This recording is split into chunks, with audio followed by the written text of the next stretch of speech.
B wise in the way you act toward outsiders but make the most of every opportunity. ಅಂತೆ outsiders ಯಾರಿರ್ತಾರೋ ಅವರೊಟ್ಟಿಗೆ ನೀನು ಜ್ಞಾನವುಳ್ಳವನಾಗಿ ನಡೆದುಕೋ. Let your conversation be always full of grace seasoned with salt. ಅಂದರೆ ಯಾವಾಗಲೂ ಒಂದು preserve ಮಾಡೋ ರೀತಿಯಲ್ಲಿ ಇರಬೇಕು, ಸಂಬಂಧಗಳು ಒಡೆದೋಗೋ ರೀತಿಯಲ್ಲಿ ಇರಬಾರ್ದು.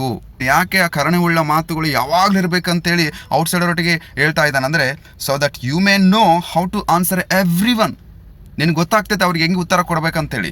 ಯಾಕಂದರೆ ಲೋಕದ ಜನರೊಟ್ಟಿಗೆ ಕೊಡೋಕ್ಕೆ ಕೆಲವೊಂದ್ಸರ ಆಗಲ್ಲ, ಅವರು ಹೇಳ್ದಂಗೆ ನಾವು ಕೇಳೋಕ್ಕಾಗಲ್ಲ. ಕೆಲವೊಂದು ವಿಕೆಟ್ನೆಸ್, ಕೆಟ್ಟ ವಿಷಯಗಳು ನಾವು ಬಂದು ಮತ್ತೆ ಅವರೊಟ್ಟಿಗೆ ಮಾತಾಡುವ ರೀತಿಯಲ್ಲಿ ನಾವು ಸಂಬಂಧ ಬಿಟ್ಕೊಂಡ್ರೆ ನಮಗೆ ಚಾನ್ಸ್ ಸಿಗುತ್ತೆ ಅವ್ರಿಗೆ ದೇವ್ರ ಬಗ್ಗೆ ಹೇಳೋದು, ಇಲ್ಲಾಂದರೆ ಸರಿಯಾಗಿ ಅವ್ರನ್ನ ನಡೆಸೋದು ರೀತಿಯಲ್ಲಿ ನಮಗೆ ಚಾನ್ಸ್ ಸಿಗುತ್ತೆ.